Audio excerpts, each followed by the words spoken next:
किसी भी समाज को अगर आपको समाप्त करना है, किसी भी सभ्यता को अगर आपको समाप्त करना है, तो उसके आदर्श को समाप्त करा जा सकता है। जैसे खिलजी ने क्या किया, उसने नालंदा विश्वविद्यालय में जाकर उसने उसने लाइब्रेरी जलाई। क्यों जलाई? उसका कारण क्या था? बोला अगर ये ज्ञान रहेगा तो ये लोग ज्ञानी रहेंगे, और अगर ये ज्ञानी रहेंगे तो हमें कौन पूछेगा। समझिएगा। ठीक उसी तरीके से मर्यादा पुरुषोत्तम श्री राम एक ऐसा आदर्श जीवन, एक ऐसा आदर्श व्यक्तित्व जो इंसान के अंदर अगर पैदा हो जाए तो उसको कोई हरा नहीं सकता।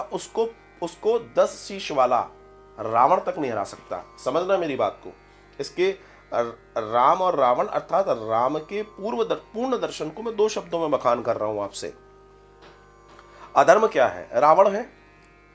लेकिन रावण को भी ज्ञान है, अर्थात वो ज्ञानी भी है, वो पंडित भी है, लेकिन उस ज्ञान का गलत उपयोग करने वाला रावण है। कोई भी ज्ञान है, उसका गलत उपयोग जो करेगा वो रावण है। लेकिन वही कोई व्यक्ति अगर अपने चरित्र को बनाए रखेगा, अपने जीवन में अपने चरित्र को बनाए रखेगा, तो वो उस अधर्मी रावण का भी वध करेगा और रावण मारा जाएगा। अगर मान लीजिए सनातनियों का चरित्र राम की तरह उन्नत होने लगेगा, अगर राम छाए रहेंगे तो लोगों के जीवन में बैठेंगे तो लोग उन्नत होंगे तो वो अधर्म से दूर चले जाएंगे, और अधर्म से दूर चले जाएंगे उनके अंदर धर्म आएगा, और धर्म अधर्म का नाश करता है, तो अधर्मियों का नाश हो जाएगा। और अधर्मी आपका नाश कब कर सकते हैं? जब आपके अंदर से धर्म चला जाएगा। और धर्म का प्रणेता सबसे बड़ा दर्शन हमारे पास कौन है? भगवान श्री राम, भगवान श्री कृष्ण धर्म के प्रणेता हैं। भगवान श्री राम को मर्यादा पुरुषोत्तम क्यों कहा जाता है? क्योंकि उनके जीवन का एक पग भी उन्होंने अमर्यादित नहीं रखा, एक कदम भी उनके जीवन में अमर्यादित नहीं है। सो वो हमारे आइडियल हैं, वो हमारे आदर्श हैं। और किसी के भी जीवन को भ्रष्ट करने के लिए, किसी के भी जीवन को नाश करने के लिए उसके आदर्श को हटा दीजिए। सिंपल। आदर्श हट जाएगा, व्यक्ति समाप्त हो जाएगा। जैसे बहुत गहरी बात मैं यहां करने जा रहा हूं। मान लीजिए आजकल के युवा अपनी जिंदगी जी रहे हैं, उनसे पूछो तुम्हारा आइडियल कौन है, तो कोई किसी फिल्मी भांड का नाम ले देगा, कोई किसी का नाम ले देगा, कोई किसी का ले देगा, वो लोग जिनका कोई अस्तित्व नहीं है। लेकिन अगर कोई व्यक्ति ये कह रहा है कि फला फला फिल्म में काम करने वाला व्यक्ति मेरा, और उसके कमरे में और उसके मोबाइल के पेज पर उसका फोटो लगा हुआ है, इसका मतलब क्या है? Can you imagine? इसका मतलब क्या हो सकता है? आइए मैं थोड़ा सा ब्रीफ करने की कोशिश करता हूं।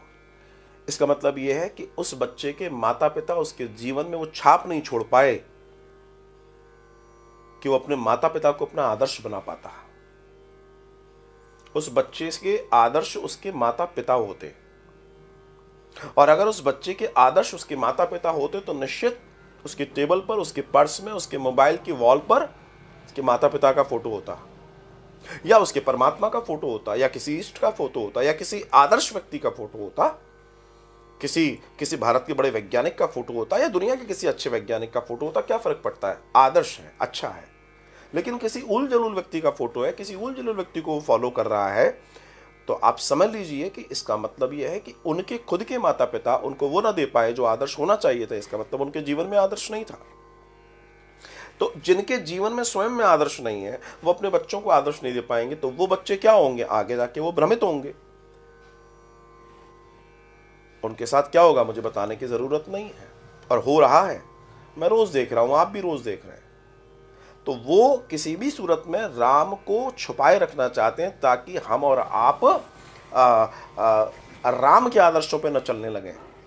क्योंकि अगर राम के आदर्शों पे आप चलने लगेंगे तो आपके अंदर सत्य आ जाएगा, और सत्य को कभी हराया नहीं जा सकता। सत्य आज तक नहीं हारा। सत्यम परम धीमहि।